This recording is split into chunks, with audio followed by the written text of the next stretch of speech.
Hi, I'm Abby, former pharmacist turned health coach, specializing in willpower and motivation. I help women stick to their plan so that they can lose weight, feel amazing, have energy, and really live their lives and show up how they want to without all the battling and fighting and restricting and cravings and white knuckling it. So let's go. All right. So today we're talking craving.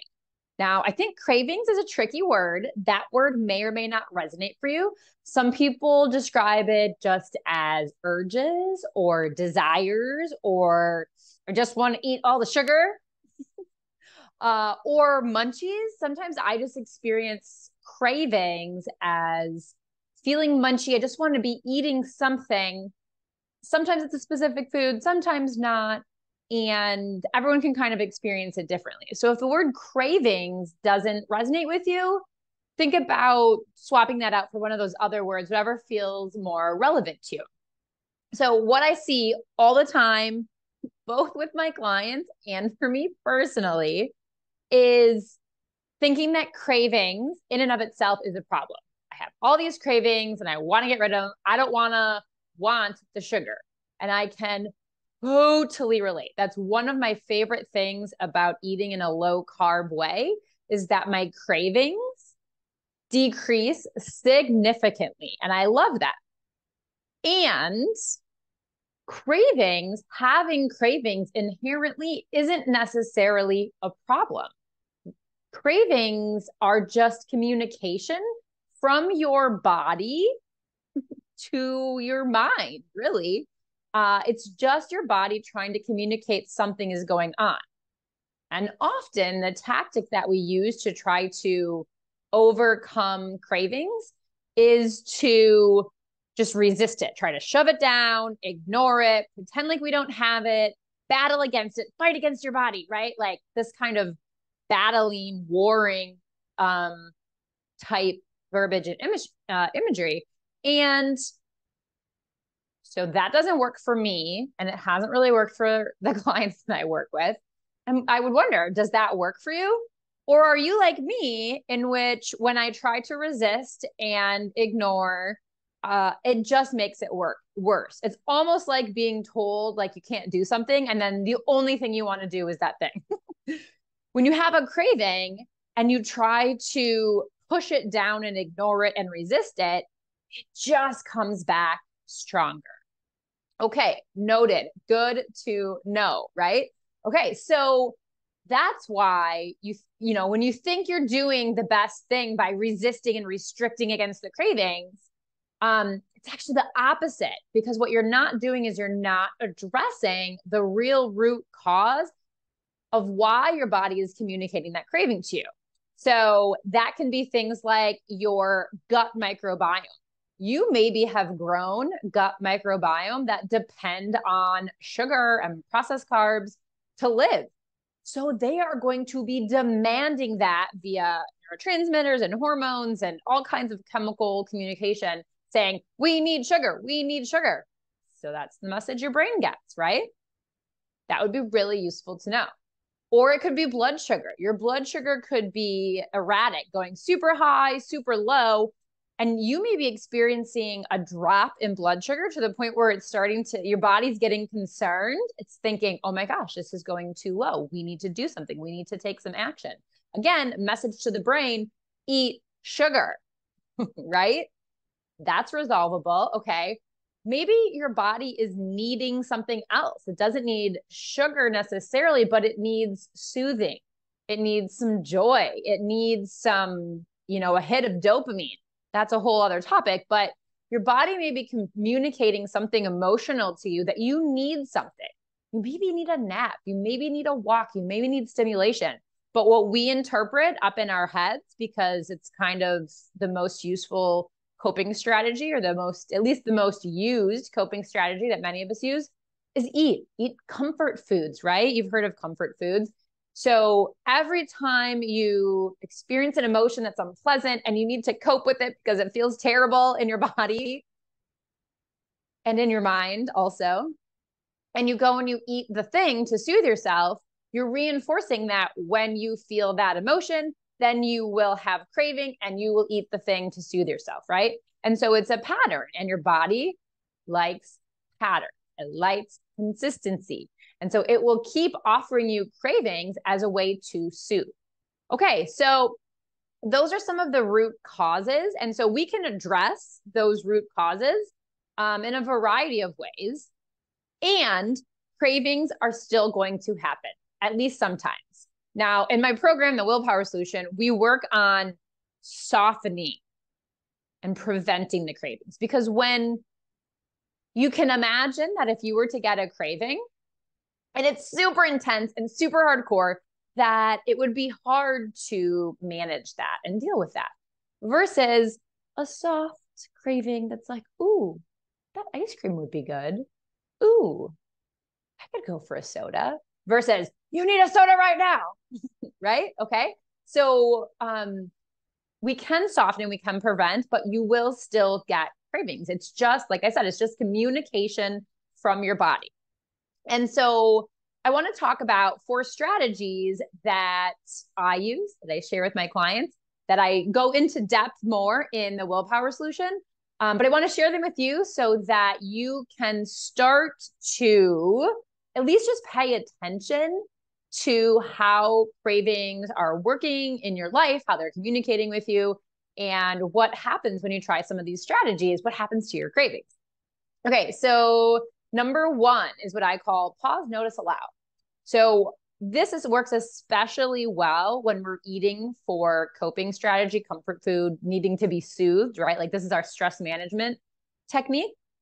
And so it's pause. So when you feel yourself having a craving, I want to eat the cookie dough, you pause. Oh, I'm having a craving. I'm pausing now. Then you notice, okay, what am I feeling? I feel kind of agitated and anxious.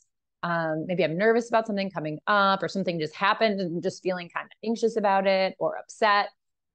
Maybe I just had a fight with my spouse, friend, coworker, boss, whatever. You just notice what you're feeling physically, notice what's happening up in your brain. And then here's the key, you just allow it, right? You're having a craving. I'm having a craving. I feel anxious. I feel agitated, and just allow it to be there and name it. And take a deep breath. Really allow it, right? Don't resist it. Normally, we're so used to resisting the feelings of cravings and desires that it's kind of our automatic reaction. So we have to let the craving be there, let the whatever the feeling is be there, and just allow it. Sometimes that by itself allows the craving to soften, dissolve. Try it. Let me know. A lot of times I will add bilateral stimulation onto the back end of that. So what is bilateral stimulation? Essentially what we're doing is we're stimulating each side of the brain so that I think of it as like, it kind of makes you forget about the craving. It softens it, it makes it dissolve, it makes it not important to your brain anymore. So super quick version of how to do it is you take something in your hands and you pass it back and forth. And what you want to do is when you pass it, and I'm doing this up way high, you don't have to do it this high if you're watching on the video, is you want to make sure you're crossing the midline. So if you drew a line down the middle of your body, when you pass the item from one hand to the other, you want to cross that midline and you want to bring it out as kind of as far wide as you can go. And you can do this for, I would say 30 seconds minimum. I've done it for a couple of minutes before. And if it's going to work for you, you'll slowly realize that the craving just means less to you. You don't need the thing anymore. It kind of brings your thinking back online in a different way. And you just pass it back and forth. And that may allow the craving to dissolve. I actually have a guide specifically for bilateral stimulation that I have available. So the link will be in the show notes for my #1 way to dissolve cravings with ease, not force. And it's that bilateral stimulation. So that was technique number 2. Third technique is to remove triggers. And I know that you probably have heard of like a pantry clean out and getting the junk food out of your house. And that totally is part of it, right? Seeing those foods trigger chemical reactions in your brain and in your body to make you want that food. So it's not a failure on your part to want the food. But what I don't think we sometimes think about is non-food triggers. So maybe there are birthday cake candles that you keep out on the counter, or maybe it's like a birthday balloon that makes you think of cake. Or it could be anything. It could be like sitting down to work may make you feel anxious and want to eat sugar. Or there could be certain things about work. There could be certain things, when you get home from school, when you get home from work, these different triggers, and to just kind of, number one, notice what the triggers are for you to start having cravings. And number two, to try to remove them. So if you, and this goes into technique number 4, which is substitute, right? So again, a lot of times we think about substituting with foods. Maybe we have, we make a fat bomb, a keto fat bomb with chocolate and almond butter or something. Or maybe we're eating fruit as a treat, or we're making some low sugar dessert or whatever to replace the processed food and the sugar. But we can replace with non-food items also. And so that can be things like maybe you love curling up in the hammock with a book, or in front of the fire with a book. You don't let yourself do it very often, but you're having a craving because you need to feel soothed, and you say, okay, I'm not going to eat that sugar because it's not going to actually make me feel better, but I am going to let myself cuddle up in front of the fire with a book, or go take a walk with a friend, or call up someone you haven't talked in a while. Anything that brings you joy, knitting, crocheting, painting, drawing, dancing, something that you actually enjoy, swapping that in. And this ties to the triggers piece. If you always come home from work and want to eat a snack, like a sugar processy snack, first thing when you get home, have something else that you're going to do. Like I said, it could be and have a little dance party, take a little walk, sit outside for a few minutes. Anything that kind of brings you a little bit of fun and joy that can replace that moment, to shake up the habits and the patterns a little bit, so that your body has a chance to react in a different way. Okay, so those are my 4 tips for dissolving craving. Pause, notice, allow, bilateral stimulation, identifying and removing triggers, and then substituting joyful activities in place of current habits and patterns. So like I said, I do have a guide that specifically walks you exactly through how to do bilateral stimulation step by step. So make sure you grab that in the show notes. And I hope that you are able to see cravings for what they are, information from your body to your brain, and actually very useful information, because it helps us to know what's going on in our body so that we can use tools and strategies to manage them. Have a great day.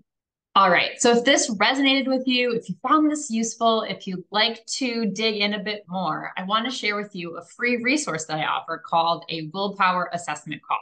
So this call is for you if you have out of control cravings, if you're trying to lower those processed carbs or make some changes in your life, if you're trying to lose weight by battling and fighting and resisting and restricting against your body. If you know what to do, but you just can't do it, this call is for you. On the call, we will talk about your specific willpower goal and why you want it, obstacles and challenges that kind of have derailed your success, and the self-sabotage that comes along with it. I am so excited to personally, it'll be me, jump on a call and see how we can help you. If at the end of the call we're a good fit, I'll let you know the other resources that I have available, including my program, The Willpower Solution.